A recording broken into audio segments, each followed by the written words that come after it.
Even though Volvo prides itself on building some of the safest cars in the world, the company is no stranger to building quirky, sporty, sleek, and fun-to-drive vehicles for enthusiasts. The last time we had a vehicle like that in America, it was called the C30. Now, sadly, the C30 was a two-door manual transmission, turbocharged 5-cylinder hot hatch that didn't really catch on very well in terms of sales, but for 2025, you could say that its spiritual successor has made its return in the form of this vehicle. This is the first ever 2025 Volvo EX30. It's the company's smallest, most affordable all-electric crossover SUV, offering up to 422 horsepower and over 260 miles of range, depending on which trim level you get. So as you can see, this week, we are finally getting a chance to drive for a week this 2025 EX30 twin-motor performance in the Ultra trim. And the big question I answered, if you're a driving enthusiast looking to get into a new all-electric crossover-type vehicle, but you want something with a little extra spice and speed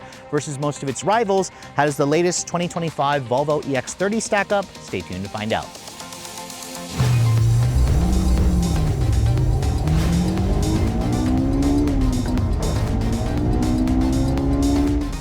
Now, we have been waiting quite a long time for Volvo to finally import the EX30 to America. We first saw this vehicle revealed about 2 years ago, but of course it had to be delayed due to certain political issues, which I'm not going to get into. But let's go ahead and talk about the powertrain specs as I open up the hood here, because as you can see, this is an electric vehicle, but it also does offer a front trunk storage area, although it's a relatively small one. Now, as you can see underneath the hood, you're going to find this really nice plastic cover, which basically has this little lid that you can flip open to reveal around 0.2 cubic feet of storage space. Now, the annoying part is that the lid actually doesn't stay open on its own. You have to actually keep holding it up. If you let go of it, it just drops back down. But since we're underneath here, let's go ahead and talk about the powertrain specs, because here in America, Volvo was supposed to offer it in a single motor rear-wheel drive or a dual motor all-wheel drive. However, for now, they are only offering it in the dual motor all-wheel drive configuration. They call it twin motor, so there's an electric motor in the front, an electric motor in the rear. They draw their power from a 69 kilowatt hour battery pack. Around 64 kilowatts is actually usable. This is the performance trim, which means you get a lot of performance. 422 horsepower and 400 foot-pounds of torque. This makes this car the quickest accelerating Volvo ever that the company has ever produced, which is kind of crazy to think that their most affordable and smallest electric SUV is actually their quickest accelerating vehicle. It gets that power, of course, from an electric motor at the rear, delivering around 268 horsepower. The electric motor at the front delivers around 155 horsepower. Whenever Volvo decides to bring the rear drive version, you'll still have that 268 horsepower at the back, which should be plenty of performance for most people. It all goes out through a single-speed reduction gear transmission.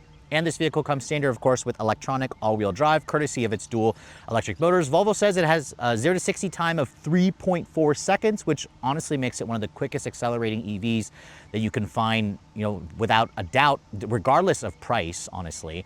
And its top speed is around 114 miles an hour. Despite the fact that this is a little SUV, it still tows up to 2,000 pounds. And as this car sits, it weighs in at around 4,100 pounds, one of the lightest EVs that you're going to find, at least one of the lightest electric SUVs that you're going to find currently on the market. But let's go ahead and close up the hood here and talk about the exterior styling. Now, typically, whenever I show you guys a Volvo vehicle, it's painted in a very basically boring color, basically every shade of the Swedish rainbow, although, as you can see, Volvo sent me over a color that's called moss yellow.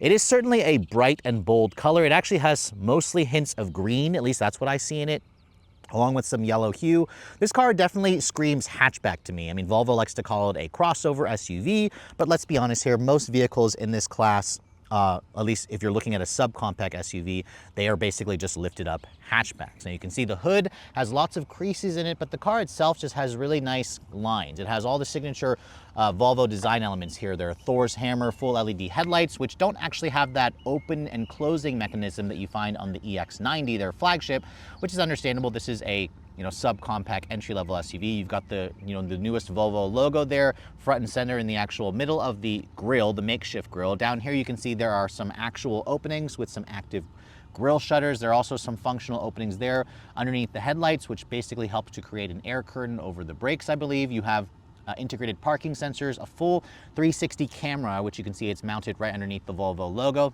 That's included if you guys go for the Ultra trim. And then I'm also surprised to see there's like an unpainted area here at the front bumper. I would have liked to see that in a gloss black as opposed to a flat black, but it's probably going to be a little bit more durable, but it would have given a more full, I guess, premium look for me. But overall, I really like the look of the EX30. I just personally would get it in a different color. This moss yellow just doesn't do it for me. Sadly, the other colors are either a light blue, which is a cloud blue, which is the launch color that I saw the car in Milan, Italy about 2 years ago. There's also like a vapor gray, there's a black, and then there's a white exterior color. So not much in terms of brighter colors, just this yellow. I would like to see Volvo offer this in a red color or a green color as well. Now, moving around the side profile, you can see this car is small, but its looks are also deceiving when you see it in person because its wheelbase is 104.3. Its overall length is just 166.7 inches. Compared to their larger electric SUV, the EX40, which used to be called the XC40 Recharge, this vehicle is around 8 inches shorter. It's literally 2 inches shorter than a Volkswagen Golf R. It's also right around the same size as a Chevrolet Bolt, the discontinued Chevrolet Bolt. So kind of think of this car as the modern day reincarnated Bolt if Chevy would have done a much better looking car, a better looking generation.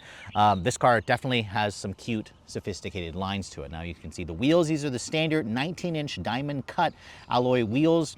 Riding on a 245 by 45 R19 Michelin Primacy 4 or all-season tire. The wheels themselves have kind of like an aerodynamic cover over the actual lug nuts. The brakes are 12.8 inches in the front, the same size diameter in the rear, all independent suspension, no adaptive dampers. Volvo says you have around 6.5 inches of ground clearance, which isn't a lot, which kind of makes me think this car is more of a hatchback as opposed to an SUV.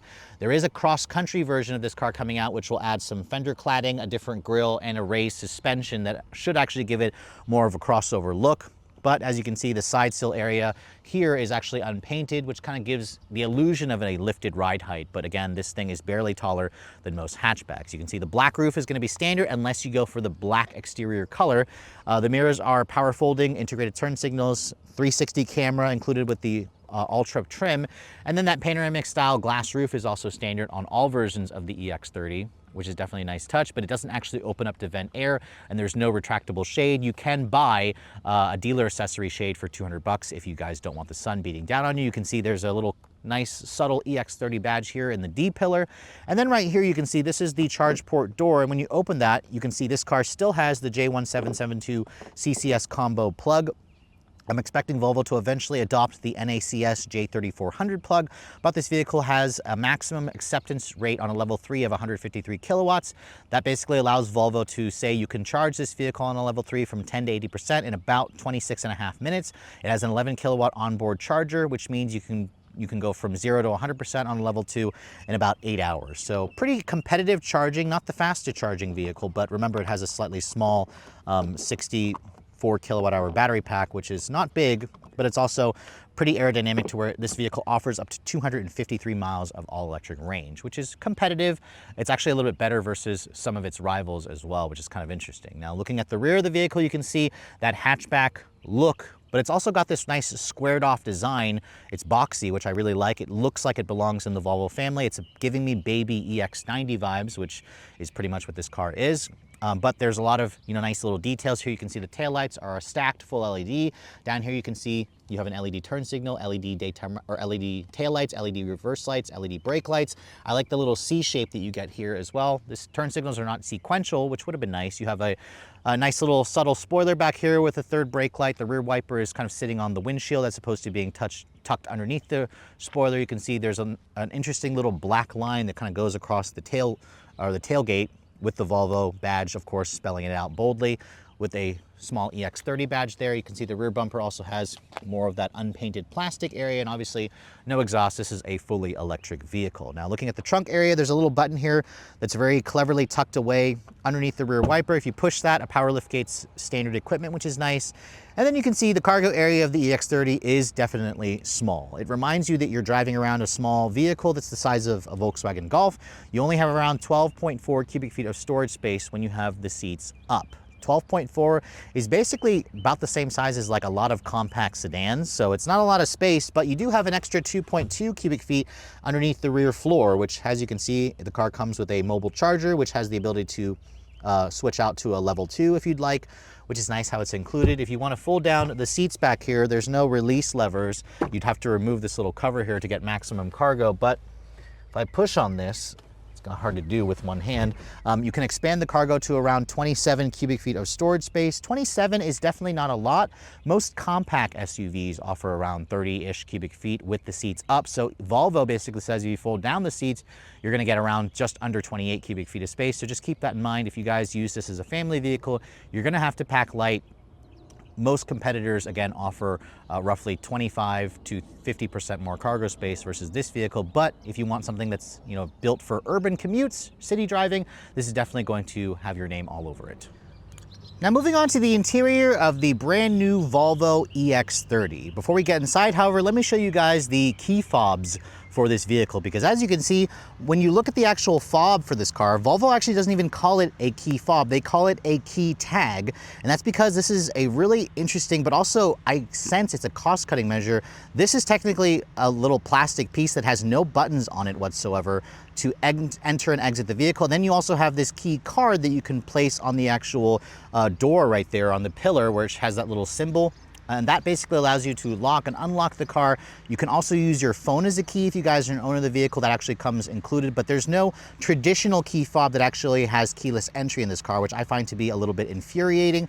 But if you guys are an owner, most of you will probably set your phone up as a key. Because I only have this vehicle for a week, I don't have access to the EX30 app that you can have on your smartphone. Now, thankfully, however, there is a little area here where you can basically keep this little key area on, or key tag on you, and then if you touch that with your finger, that will lock the door for you. That will also electrically fold in the mirrors. The annoying thing, however, is Volvo only puts that little entry point on the driver's door. On the passenger's door or any of the rear doors, if I try to open the car with the key tag on me, it won't let me enter unless I have my phone set up as a key. When I want to enter the vehicle, I can just touch the back of the door handle. Only on the driver's side again. It also has an approachable walk-away lock and auto lock feature as well. If you basically have that set to turn on, but you can see when it's not on, you just touch the back of the driver's door handle only, and that'll allow you to open up the door for you. Now, my particular test car has that moss yellow exterior, obviously with the kind of interesting light mist. It's like a mist gray textile wool blend material. So this material, as you can see, is a really light cloth fabric material that's made from recycled materials as well. It has some interesting, you know, contrast piping here. The seats also have a completely new design. These seats adjust, I believe, in 10 different ways via this little square knob or square dial that you can basically find also in the EX90. It's an interesting interpretation that simplifies things, but it's also not the most intuitive. The seats are 3-level heated, and you also have a heated steering wheel. That's included if you guys go for the climate package that my test car has. Sadly, there is no ventilated seat option, and you can also get it with a combination of more Nordico, which is a synthetic leather, and this wool material, as you can see. Volvo also offers it in a dark indigo blue, a forest green, and an interesting, you know, gray material as well that's less of the wool material. As you can see, looking at the door panels, the upper door panel here is made from recycled materials. Same thing with this interesting trim piece here. It's made from recycled PET bottles. I love the door handle, however. This is actual aluminum. It looks really high quality. It feels nice as well. Has a satisfying, you know, clunk when you actually use the door handle. This upper portion, however, is a hard touch plastic, but it again tries to be a little more environmentally friendly. This area here you can see is definitely cheap plastic, but it has this really interesting texture that reminds you it's made from recycled materials. That same wool material is carried over here. And then you also have the Nordico lining this little armrest pad where you would rest your elbows. No power door lock controls here, however, or power window controls. They are all located on the center console there, which is again an evidence of cost cutting for this vehicle to show that it's a more affordable car. There's also a little Easter egg here. This is almost like an aluminum cover that has the EX30 badging. And then once I step inside, it definitely has more of a hatchback-like step in with only, you know, 6.5 inches of ground clearance. As I shut the door, the door actually has a really solid sounding thunk, so that adds to the impression of quality, even though this is, you know, a less expensive vehicle in Volvo's lineup. Now, being that this is an electric vehicle, when you want to start the vehicle up, you basically just have the key card or your key in here or the key tag, and basically just put your foot on the brake. The car, once you sit your butt in the seat, you put your seatbelt on, the car knows that it's on. You can also just put it into drive. That also will turn on all the electronics. It has the typical Volvo startup chime. Whenever you want to get out of the vehicle, you just basically put it into park, you exit the vehicle, shut the door, and it should automatically lock for you because it senses that you took the key with you as well. So again, that's all pretty much standard stuff from a lot of electric vehicles. Volvo essentially took a page out of Tesla's book for that.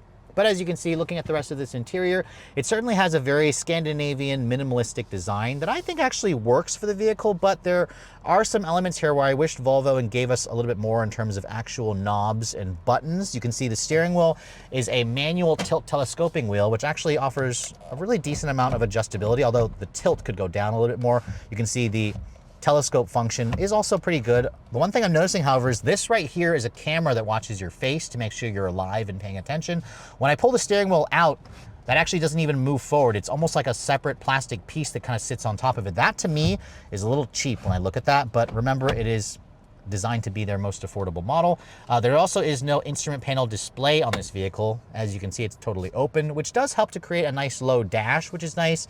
Your wiper controls are here along with your turn signal controls. Your gear selector is right here. When I put the vehicle into reverse, you can see there's your top-down 360 camera, which is only included on the Ultra trim for an extra $1,700. The quality and resolution is also really good. You can also kind of pull up a 3D view of the vehicle where you can do a perimeter scan. That's actually a really impressive quality. It's fast responding as well. Remember, this is their latest Android automotive-based software, which has Google built in, and it also has wireless Apple CarPlay, which is definitely nice. This screen is 12.3 inches, and you better get used to this screen because you have to use this screen to basically control everything because there's no screen here, obviously. There's not much in terms of actual physical buttons. Your climate controls are here. If I touch that, you can see that brings up your climate menu here, where you can basically tell the airflow where you want it to go. You can put it into an eco mode. You can also adjust your climate here. It's got dual zone climate. This is how you access your heated seats, 3 levels, and your heated steering wheel. Again, no ventilated seats, which I find to be infuriating. And then up in this upper portion here, you can see there's all your drive indicators. So this is basically the information you would find here if Volvo would have included it. So instead, it's located at the top here. You'll find your digital speedo. Obviously, when I put the vehicle to drive, the speedo shows up. It also shows your regen status bar. It shows you your range right there as well. And then put it back into park, you can see it kind of changes out. It shows you your average trip. It shows you your odometer as well right there. And then if you push the home button, you can see Google Maps is built into the system here. And it's actually really quick and snappy and responsive. It includes, obviously, route planning. So if you plug in a destination, it'll route you there, and it'll tell you how long you need to stop at chargers. I also love how the quality and the resolution is pretty much what you'd expect to find on your computer. So that all is fantastic stuff. My phone's not connected because I'm using it to record audio. It kind of messes with that. So kind of keep that in mind. If I tap that, you can see YouTube is actually built into the native software, which it takes a second for it to load. It uses a 4G hotspot that's built into the car. As you can see, once you have it loaded up, it takes a little bit of a second, but it basically almost looks like a tablet. It looks like there's an iPad in the actual screen of this vehicle, so kind of keep that in mind. Push that right there. You can see it brings up some of your applications from the Google Assistant, the Play Store, the Google Maps. The one thing this car is lacking, however, is built-in satellite radio. I find that to be infuriating. A lot of cars are removing that, but that's kind of my personal thing because I like satellite radio, so that could not affect you if you guys don't use that feature. But other than that, the system itself is pretty easy to use. Most of the time, you're going to be basically tapping the car icon, and this is where you can access some quick controls. You can also change the ambient lighting in this car. You can see it looks like 5 different types of ambient lighting. There's a forest bath. There's even a music, like a thematic music that kind of goes with it, which is kind of cool. Although I don't like how there's no volume knob in this car. I have to go into the screen. As you guys saw, this is the forest bath. It actually changes the ambient lighting in this car as well. It also sounds pretty soothing. I like that. There's also an archipelago. I'm probably mispronouncing that, but this is also really beautiful. Let's see what the music sounds like. So it actually just sounds like the ocean, which I really appreciate. There's also Midsummer, which turn the music back on here. Again, it changes the ambient lighting in here to kind of go with the theme. So this just sounds like nature, which is really nice. There's Nordic Twilight, which I personally think is my favorite in terms of the ambient lighting, but this is kind of like a nightclub. Holy crap, that's really loud. Wasn't expecting it to sound like a nightclub, so that's kind of cool if you guys are into that. And you also have like a purple ambient light theme, but then the Northern Lights, this is probably one that is one of my favorites as well. It's just really soothing. I love the green ambient lighting as well. So that's all really unexpected, especially in their most affordable EV. You can also access the lane keep assist, the one pedal drive feature, and then your driver alert. That's how you turn on and off this silly camera in here that constantly watches your face. However, I will notate that that camera turns itself back on every time you turn the vehicle on and off. So I find that to be a little bit of annoyance. If you want to adjust the mirrors, they're located here in the screen. You use the steering wheel controls to adjust the mirrors. You can also tell it to fold there. And then once you actually change your settings, which by the way, if I adjust my settings here, the car will always ask you if you want to pre-save it. After a couple seconds, you can basically just tell it to save once you've adjusted that. Let me turn that down again, that's a little too loud.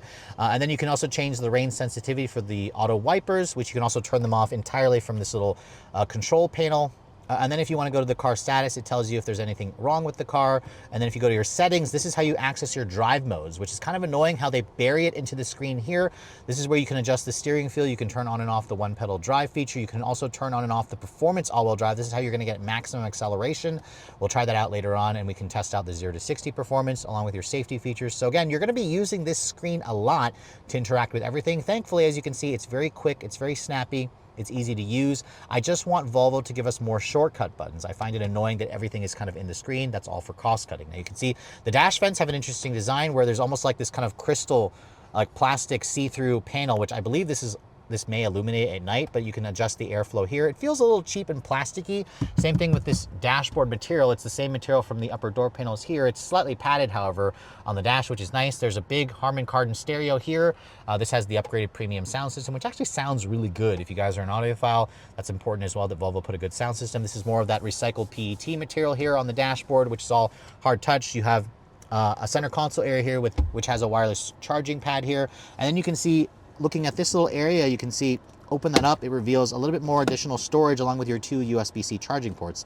I also like how there's a little bit of that moss yellow kind of peeking through. I'm not sure if that's interchangeable based on the color of the vehicle, but it's kind of a nice satisfying design, more of that cheap plastic here. And then you guys also saw me do, this little panel comes out, and that's essentially what reveals your cup holder. So if I push that open, you can see that opens up entirely. You can also flip this back if you need to clean out this little cup holder area. This also comes out as well, which is nice, or you can kind of lock into place. You can also just have one cup holder out if you prefer, or you can make it go away entirely. This is your window controls to open and close the windows. They are one touch for all 4. To access the rear, you have to actually tap that until it turns, it'll turn orange when it's illuminated, and that'll give you access to the rear windows. I don't like how you have to do that. That's something that Volkswagen did as well on the ID4s. It's a cost-cutting measure. Your power window or your power door lock controls are there. This annoyingly doesn't open up, sadly, which kind of doesn't surprise me because the space that would have had this area console is this little floating cup holder area, but this is at least nice and padded.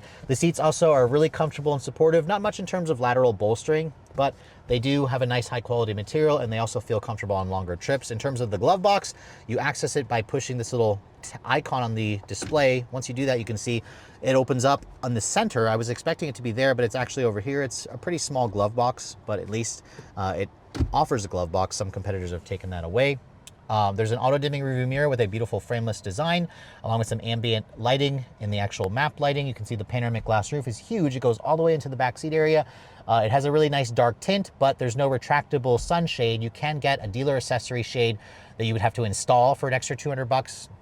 So I find that to be annoying, but at least they give you the option for it. No digital camera rearview mirror, but overall the interior certainly has really nice sight lines. It's good. It's easy to see in and out of. Material quality is on the cheaper side, but build quality is solid. I didn't hear a single squeak and rattle, and there's also some good storage in here, some decent tech, but I would like to see Volvo give us more physical controls as opposed to putting it all on the screen. You do get used to it, but I also find it to be a little bit annoying. But let's go ahead and hop into the backseat area. I can show you guys the space really quick. Now, as you can see, the back seat is definitely on the smaller side. Because this vehicle is a small vehicle on the outside, Volvo says you have around 33 inches of legroom back here. 33 is definitely tight.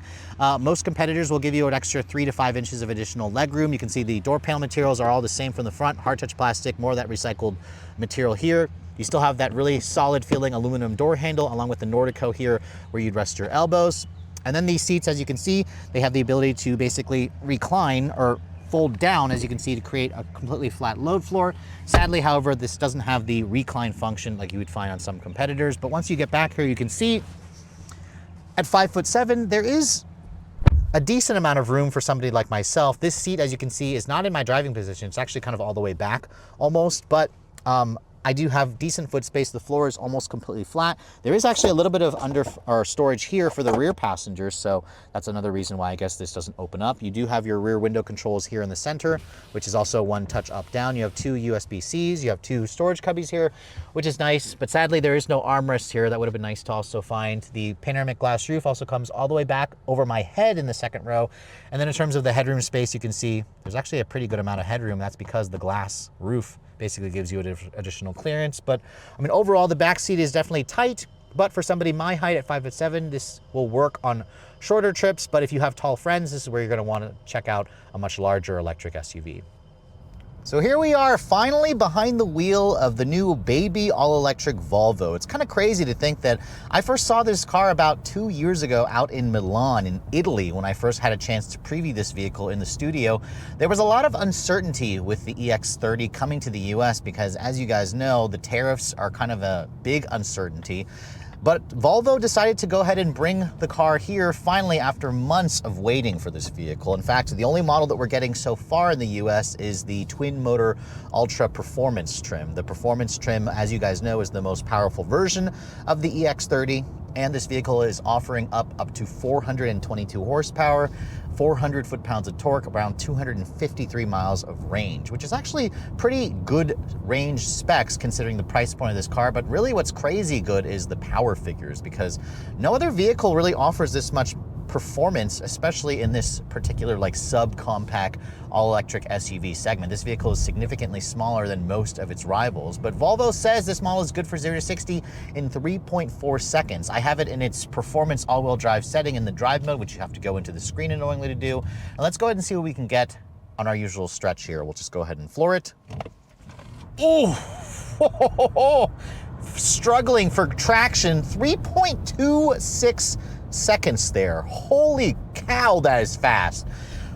Volvo says this is the quickest accelerating vehicle they've ever produced, and that figure, that time, basically proves it. It's not the fastest vehicle they've ever made, because its top speed is only like around 114 miles an hour, but for a car that's this small, that's this attainable, that kind of performance basically makes this car about as quick as the last Hyundai Ioniq 5N that I tested, a car that's easily $20,000 more expensive than this vehicle and technically has less range than the EX30. So there's a lot of bang for your buck here if you guys are looking for all-out speed in your electric vehicle. And that's really, really shocking to see this vehicle be as fast as it is, and it does it in complete, utter silence, which I love. Let's try another run here. Tunnel vision. 3.37 seconds there. That's with it more going slightly uphill. So literally all day long, you can do a sub 3.5 second 0 to 60 time with this car, and all you have to do is put your foot down. There's no launch control, just floor it. And what I do notice is initially when your foot goes down, there's a slight lag. It's very, very minimal. But then once you get up like past 10 miles an hour, all bets are off. And this thing just literally squats down as the front end lifts up, and it just feels unbelievably quick. Now, sadly, even though this car has the acceleration of a sports car, handling-wise, the EX30 definitely leans more toward comfort. We're on these 19-inch Michelin all-season tires. The steering, I have it in its firm setting, and while it does transmit some heft to it, it doesn't have anything in terms of feedback. The suspension is also softly tuned. There's no adaptive dampers whatsoever in this car. I mean, this car is begging for a Polestar engineered version. I would love to see Polestar get their hands on this vehicle and give it a tighter suspension, stiffer suspension, upgraded brakes, upgraded wheels that are wider, fatter, of course. But because of the softer tuned suspension, it does give you a slightly, softer ride. And the ride's actually agreeable considering the fact that we are driving a super small vehicle with a short 104-inch wheelbase, 166.7 overall length. This thing is literally 2 inches shorter than the last Volkswagen Golf R that I tested. It was kind of shocking to think that this vehicle is actually so small. But what I don't like about this car as well is trying to switch the drive mode. You have to go into the setting here, click the car icon, go into another setting menu, and I have to uncheck the performance all-wheel drive for this vehicle because I want to try out what the 0 to 60 is when you take it out of the performance all-wheel drive, because I suspect it's going to significantly slow the car down. Now, when you take it out of the performance all-wheel drive setting, it does also allow the vehicle to have regen braking return, or one-pedal drive return, basically. And the one-pedal drive of this vehicle actually is intense, but it's also not too much. It actually does a really good job of bringing the vehicle down to a stop when you don't feel like using the brakes, and it kind of, again, recoups that energy and puts it back into the battery pack. But again, you have to have the performance all-wheel drive, you know, unchecked basically to actually access the one-pedal drive feature. But let's go ahead and on this level straight road, let's try another 0 to 60 run, this time without or not in the performance setting here, and let's see what we can get. Noticeably slower, especially on the initial takeoff. Oof. 3.59 seconds there, so it shaves around 0.2 seconds or 0.3 seconds off the 0 to 60 time when you have it in the performance all-wheel drive mode. So what I noticed immediately is it feels slightly sluggish off the line because it's kind of tailoring back the power, but then when you get to around 20 miles an hour, it really takes off in the way that the, you know, when you have it in performance all-wheel drive does. But oh man, that thing is fast. I will never ever get tired of that. And I just appreciate how this car is quiet. There is no noise whatsoever, not even like a fake electric sound, and you can't even hear the actual electric motors. It's pretty silent from the inside. Couple that, of course, with the comfortable seats. These seats are really supportive. I actually really like this kind of light mist textile wool blend material, which I typically don't like a cloth. Volvo either offers a choice of like a Nordico with the textile cloth or the full textile cloth that my particular test car has. The seats are heated, but they are not ventilated. The bolstering also could be more aggressive if you are doing more aggressive driving. But again, you get a sense that this car is tailored more for comfort and less so for, you know, taking your favorite back roads. This is definitely not like a pseudo replacement for the old C30 that you had with a 6-speed manual with its, you know, 5-cylinder turbo engine. But this is still a really nice, you know, easy to drive EV that's comfortable, that's really crazy quick.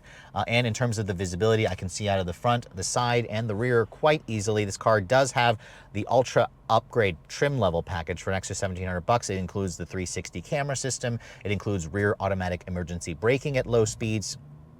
And those are all features that you would expect to be standard, but Volvo makes you pay a little bit extra for it.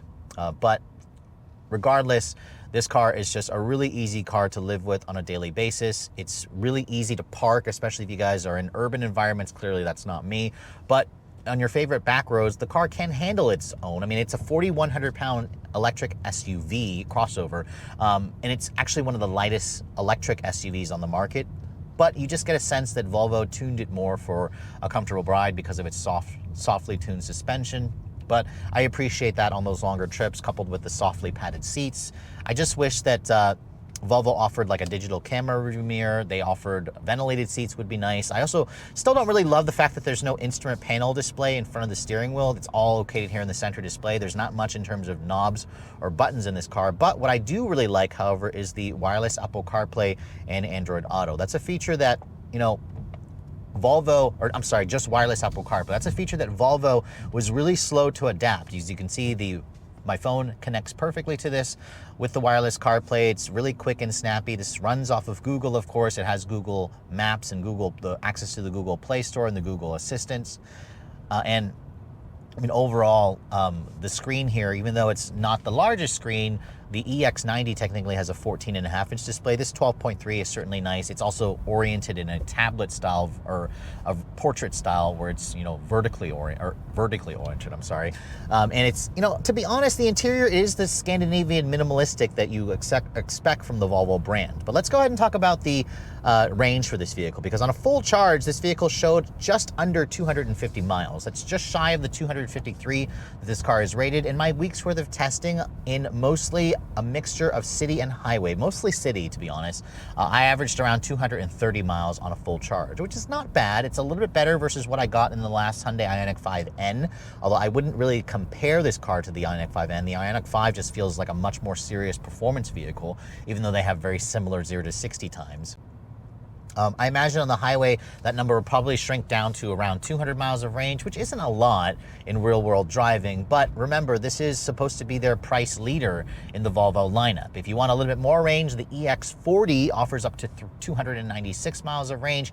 Eventually, Volvo should introduce that rear-wheel drive model for this vehicle that will get slightly better range, but I'm not anticipating that to show up until sometime next year when we get the tariffs under control and we can figure out what exactly they're going to be charging, or Volvo has to pay at least, to import this vehicle. Although again, this car by late summer this year will be built, or production will start at their factory in Belgium, which should help bring the price down a little bit, hopefully, but only time will tell. But I mean, overall, this car, in terms of from a driving dynamics, it is definitely more toward the comfort end. It's got crazy acceleration, the fastest accelerating, quickest accelerating Volvo that the company's ever made. And it's kind of shocking to think that this is also their smallest and most affordable model, having that kind of acceleration.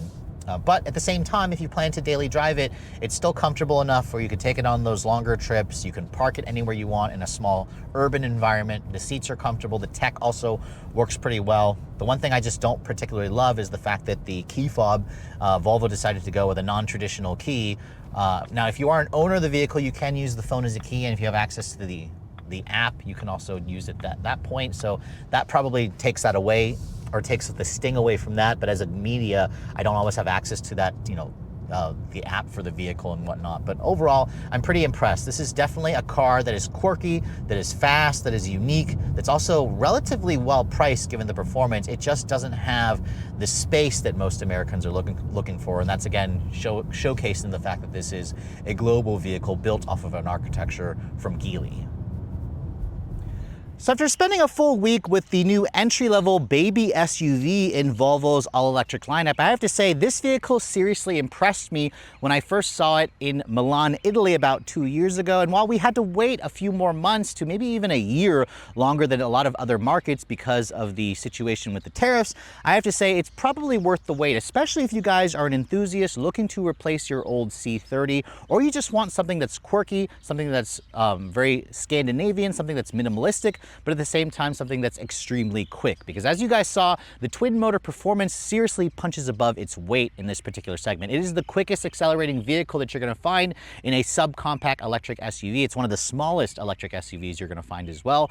0 to 60 in 3.2 seconds. Literally means you could pull up next to somebody in their Porsche 911, their Chevrolet Corvette, and literally smoke them at the light in this really, quirky, cute little Volvo SUV or hatchback. And that's kind of the whole point of the Volvo brand. They are really good at building quirky, weird, stylish, sophisticated, but also fun to drive vehicles. And while this doesn't technically have the same handling dynamics as a hot hatchback, the company really needs to let Polestar get a hold of this vehicle and give us a Polestar engineered version to kind of go with the twin motor performance drivetrain that the car already comes with. I would like to see a better handling car. I'd like to see a lowered car. I'd like to see one with better brakes, and one that also creates a little bit more visceral experience. A fake noise, I know, perhaps, but I also appreciate how this one is completely silent. Build quality, even though this car is built in China, I was actually surprised. I didn't hear a single squeak and rattle in the interior. And while the interior materials are definitely cheap, they're there for a reason, because when this car was supposed to come out, basically a year ago, it should have had a starting price of around $35,000. Clearly, that price is no longer the case, at least for now, until we see what happens with the production of this car, because right now, this model that I'm showing you here is built in China. However, later this summer, they will be moving production to Belgium, which should help to bring the cost down as well. And at some point, Volvo is going to be committed to building cars in North America. So I wouldn't be surprised to see this vehicle, if it does well, eventually move production at some point. Their EX90, which is their flagship electric SUV, is now currently built in Spartanburg, South Carolina. So I wouldn't be surprised to see them eventually move production there. Now, if you guys are looking to get your hands on this vehicle, you can essentially find them at Volvo dealerships now, but only in the twin motor performance. The Ultra trim is basically an extra $1,700, but you're gonna have to deal with a starting price of around $46,195, which 46 grand is about 10 grand more versus what I was expecting this car to be about 2 years ago. There still is a chance that they could reach that price target depending on whenever they move production of the vehicle and introduce a single motor rear wheel drive version, because the interior definitely is befitting of a $35,000 car, going up to a vehicle that has, the twin motor performance. Add the Ultra package for $1,700 that includes basically the 360 camera, the pilot or the rear automatic emergency braking, the pilot assist function. You're looking at $47,795. Add in the destination charge and the climate package that my test car has that adds the heated seats and heated steering wheel, and you're looking at an as-tested price of just under $49,000. I know 50 grand seems like a lot for such a small vehicle, but keep in mind, I also just recently tested the Mini Cooper SE Countryman, and that also was around $50,000. It was around 5 seconds slower 0 to 60 wise. And while the Mini was technically a bigger vehicle with more space, it also didn't quite have the maneuverability of this car. It felt big and heavy, versus this car feels very playful. It begs for a Polestar engineered performance version. So only time will tell how this car will do in the US. In China last year, Volvo sold around 25,000 units. If they could at least do half that here in America, I think that would be a sales success for Volvo. But without a doubt, this is definitely one of the quirkiest and most interesting and quickest small electric SUVs out there. And if you want something that's like that, that's weird, you should definitely put this car at the very top of your list. With all that said, hope you guys have enjoyed my full overview on the brand new 2025 Volvo EX30. If you're also looking to see the latest cars I'm testing, be sure to follow me on Instagram at redline_reviews, like us on Facebook, and as always, guys, please keep subscribing to the Redline Reviews YouTube channel for all the latest reviews. Thank you so much for watching. I'll catch you all in the next video.